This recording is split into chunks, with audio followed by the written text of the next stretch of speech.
Lord tonight? Amen. Another week. How many loves the Lord tonight? Amen. That's better.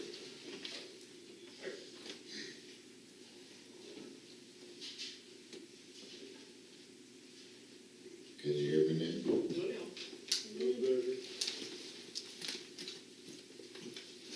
You know,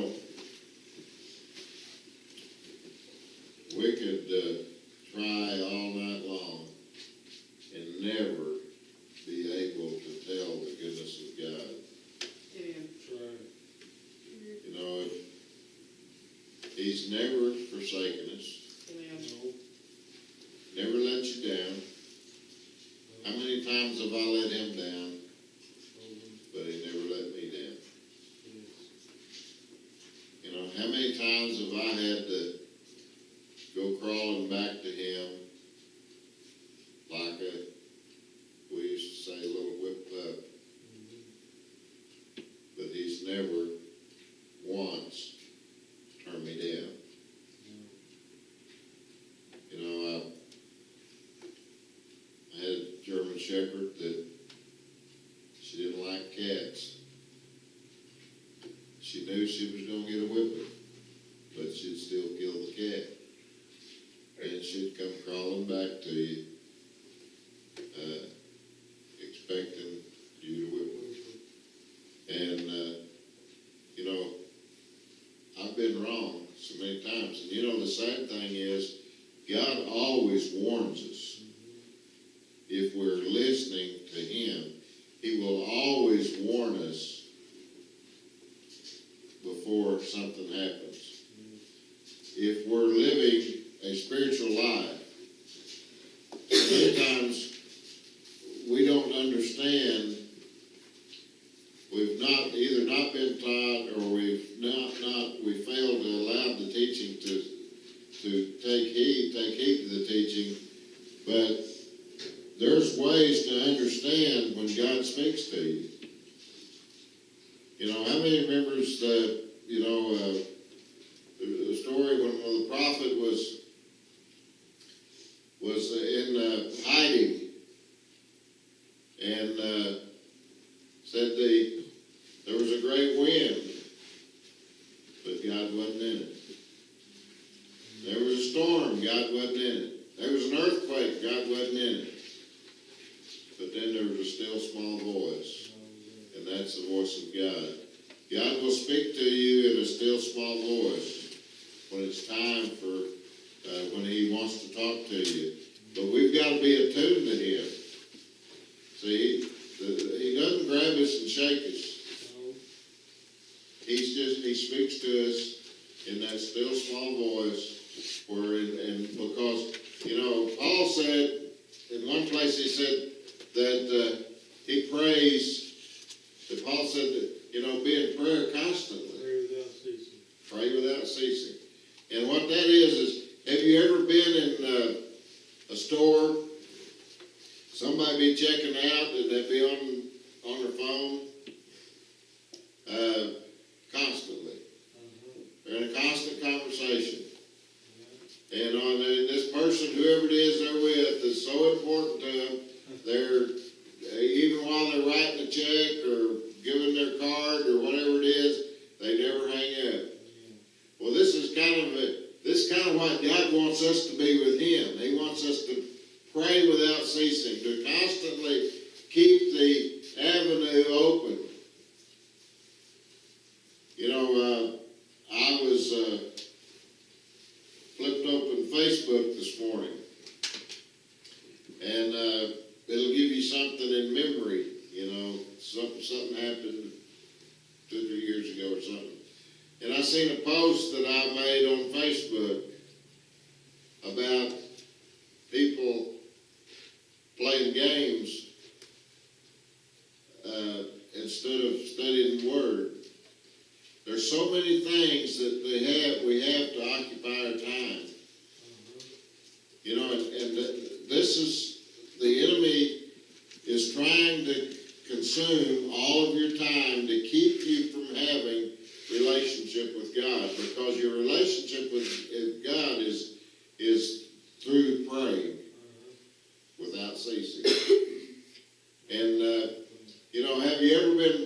something that on computer and it skips, or it'll stop for a little bit, and it'll pick it up a little bit later, you know, because the internet connection's bad. If you live out in the country like we do. Well, sometimes that's kind of like what it is. God's trying to have a conversation with us, and then we get our mind on something else. And let me tell you, the only thing that counts is your contact with God. I want to give you an example of how that God will speak to you. And I'm going to give you a very expensive lesson of how that if we don't listen, how it can cost us dearly. Okay? I was pastoring the church in Council Hill, and I had a dream. And I dreamed I was going down this this really rough road, 4-lane road. It was really rough. It hadn't been maintained very good. And it was just really a rough ride. And I looked over to my right, and there was this nice, smooth, brand new road. And there was an exit coming up that exited over onto this new road. And so I took it. Nice, smooth, man, I was set sail, and I was just, and I went for many miles down this road, and I noticed that there was no exits off of it. And the other road was running along beside me, but it was rough, you know, it's still. But I was on this nice road. And so after I'd traveled about 15 or 20 miles, I came to a bridge outside. And I came to a place where they didn't have the bridge finished across this river. And I had to stop, and I had to cross over, and I had to go back 15 or 20 miles and get on that rough road and pick it back up and go on. Well, this dream troubled me. And so I sought out counsel about it.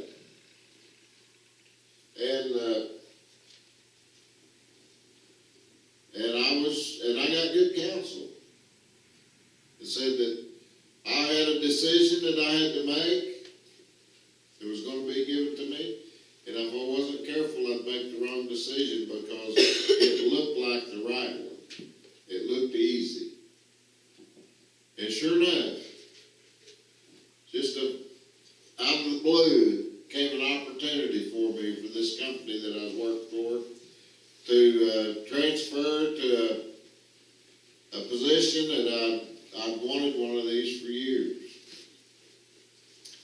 And I thought it was, you know, I took it. Resigned the church. Took the position. Got a lot of money for taking it. And proceeded on out to the new position. Everything looked good. But right in the middle of it, something bad happened. And all the money that they paid me to take this position, I lost. See, I built a house out there, and then the real estate market fell. And I ended up losing like 2 or 3 times what I made by going there. And I had to come back, and I had to backtrack a long ways to pick myself up and to go on. And this is what happens if you miss God. He wants us to stay in tune with Him at all times. He wants us to pray constantly to Him, to talk to Him constantly. You know, when I'm about my daily work, I try to make it a point. Whenever I go into any business, wherever I go, I try to make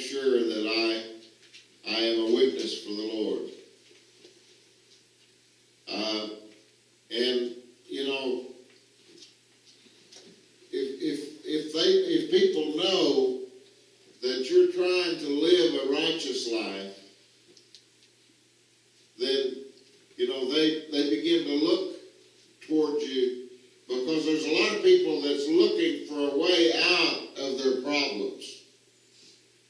They would like to be set free from that, from the problems that the enemy's got them bound by. But it's hard to make that step to be set free many times. And you just got to if you've got a smartphone and you see something on it, like you keep playing a game all the time on it and you're wasting all your time, at some point you just got to stop and go erase that game. Because they're worthless. You're not going to learn anything about it. God wants us to delegate our time wisely. See, we're not going to ever have more than 24 hours a day. And it's what we do with that time. Every time, if we go into a grocery store, He wants us to go in as His representative. If we go into the lumber yard, He wants us to go in as His representative. If we go into the bank, He wants us to go in as His representative. That means that everything you do has got to be under the glass scrutiny. I went into the grocery store one day and I bought some lunch meat and some cheese, and I remembered one of them was about $7 and something. And I wasn't thinking, and I just kind of daydreamed, and I checked out, and I had 3 or 4 things, and the bill was $8 and something. And I paid it, and I got almost to the door, and I realized, hey, something's wrong here. And I looked, and she had charged me for one of the items, which was about $7 and something. And I went and found her, and I said, and I jokingly, I said, are you trying to make me sick or something? Here, you forgot to charge me for this. And oh, thank you. But I did that, she knows that I wanted to do right. See, and I sowed a seed of righteousness with this clerk. And she knew that I wasn't out to try to beat her.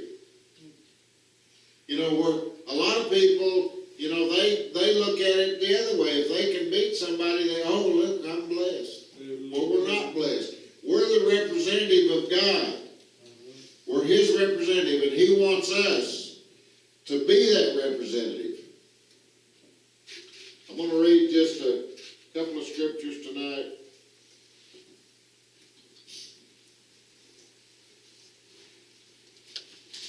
As I find my spot here. We'll be in Romans.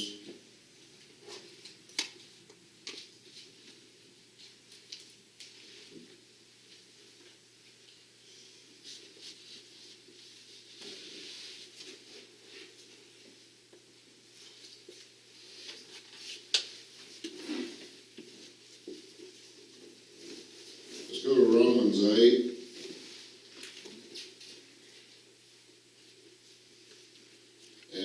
Verse 1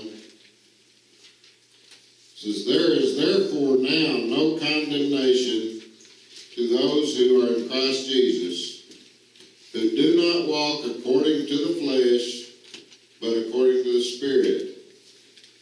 For the law of the Spirit, or the authority of the Spirit, what that means, of life in Christ Jesus has made me free from the law of sin and death. For what the law could not do, in that it was weak through the flesh, God did by sending His own Son into the likeness of sinful flesh. On account of sin, He commended sin in the flesh.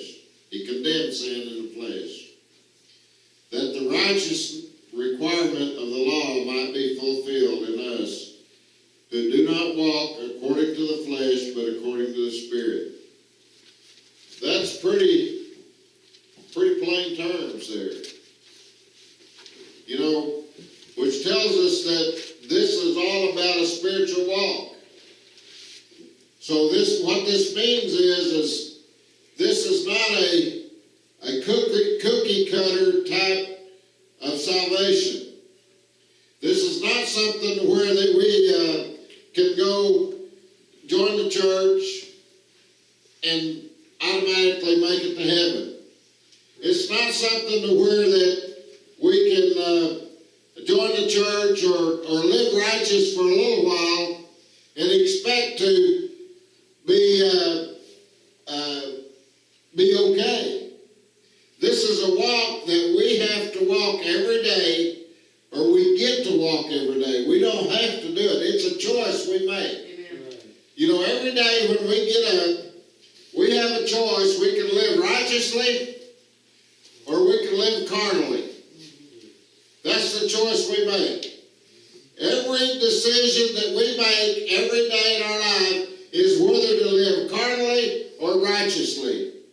And if we live according to the Spirit of Christ in us, then we begin to do righteous acts.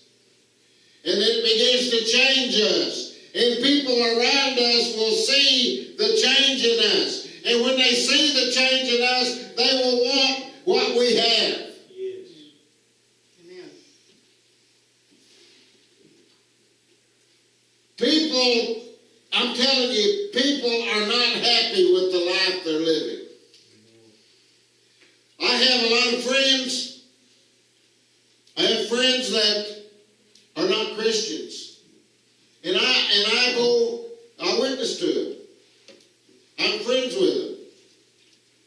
And I want them to know that they're my friend. And I tell them about the goodness of God. And I was witnessing to one Friday. And I was telling them about some of the miracles that we've had happen in this church. And he began to cry. And he had him pat his hanky out. He was just daubing both eyes as fast as he could. And he said, "Oh, you just don't know how much I love that I'm glad to hear this." And what it was, here's what it looked like to me. Have you ever seen a sponge that was so dry, it hadn't had any water in it in a long time, and a little water dropped in it, and that sponge began to soak it up? Well, this boy, he had had an experience with God at some point in his life, and when he began to hear something about the goodness of God, he began to soak it up, and it began to cause him to tears to flow, because he began to remember Yes. what the goodness of God was like. And this is what God wants us to do. And we're His representatives every day of our life. We're His representatives wherever we go. Yes. He wants us to be that representative. He wants us to walk in the Spirit. Walking in the Spirit is denying the carnal flesh and taking the righteousness approach to our life every day. Yes.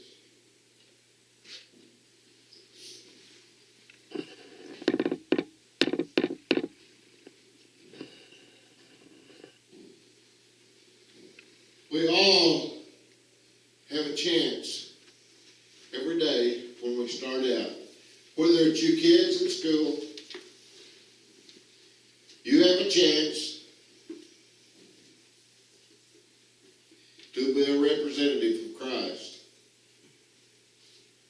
And let me tell you, if you don't do it, you will regret it. Yes. You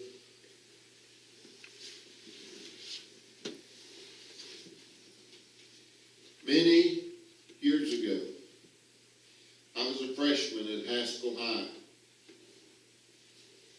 And I met a boy. We just happened to be thrown together. It was his first day there and my first day. And we happened to get on the same bus. We were both scared to death. And a friendship developed.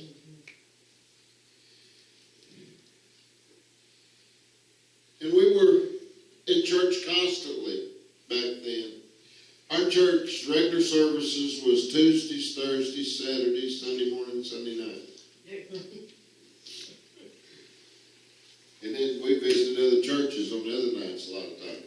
A lot of weeks we went to church every night. But I'll never forget one day, I could almost take you to where we were at in the bus on the road. He looked at me and he said, you know, I haven't figured it out yet, but there's something different about you. I knew immediately what it was. But I didn't have, George, I couldn't tell him. I was bashful, if you can believe that. I couldn't tell him. It's Jesus. I didn't have the nerve to tell him I'm a Christian. But he seen it. He said, you're different than the rest of us. And I ain't figured it out yet, but I'll figure it out. He's an old redneck hillbilly. About 2 years later, we were riding the same bus, same route. He looked at me and he said, you're not as different as you used to be. I wanted to go up the altar right then. He put me under conviction because I knew exactly what it was again.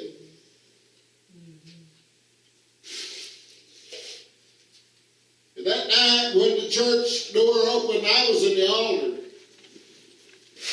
I didn't realize that I could have just took care of it right then, but I didn't understand that back then. Our lives went on. He went to Vietnam. I never seen him after we graduated but once. From 68 till about 2005 or 6 before I seen him again. You do the math.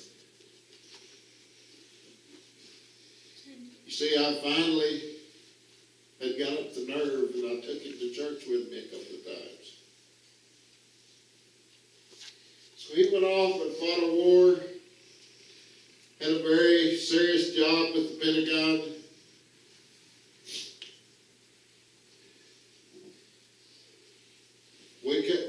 I finally found him when he brought his dad back to bury him here in Haskell. Found out that he was living really close to where I was at about every month with this company I worked for. The next time I went up there, he picked me up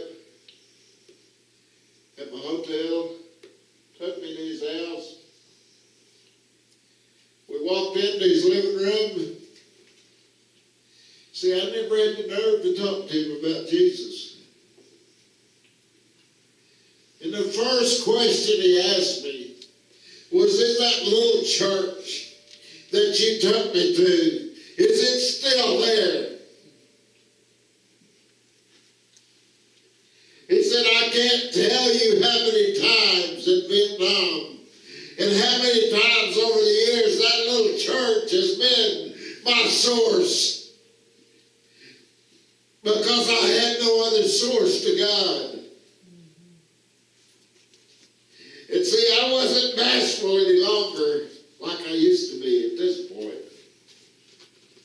And I told him, I said, look, yeah, the church is there, but you don't have to have the church to talk to God. I said, that's been God been talking to your heart all these years, and he wants a relationship with you. He wants you to talk to him. He wants you to have a relationship with him. It's about your everyday walk with him. We come to church to fill up the tank. Right. When I was a kid, Dad pulled into a full service station back then. They were all full service. service, he'd say, fill her up, check the oil, wash my witness. That's what the church is. Fill her up, check the oil, wash my witness. Because I'm a soul winner for Jesus. You come to church to get your battery charged, get me full, get me ready to go. Because I want to go tell someone that God's good, Jesus is good, He wants to help them.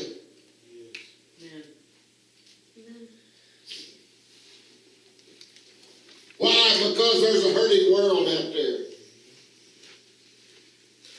There's people that need God desperately. It might just be a little boy that's in foster care that thinks nobody loves him. It might be a little girl that's been abused and thinks nobody loves her. We don't know. But if you live a life of Christ in front of the people that you come in contact with, you can be the source that they see Jesus. And that's what we are. The light of God must shine through us. Amen. So that people can see Jesus through us. Amen. We've got to walk in the Spirit every day of our life. Amen. And let me tell you this. We've got to be like King David. When we do fall, when we make a mistake, it can be a little one or a big one. I've made both. I've made little ones and I've made big ones.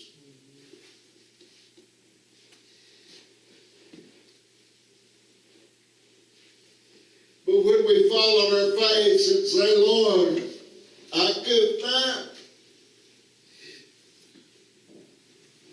He don't slap us around. No. You know what He does? He picks us up.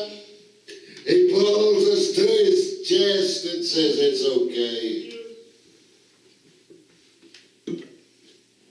The night of Ray's accident, I wasn't living right. And at the hospital, I fell on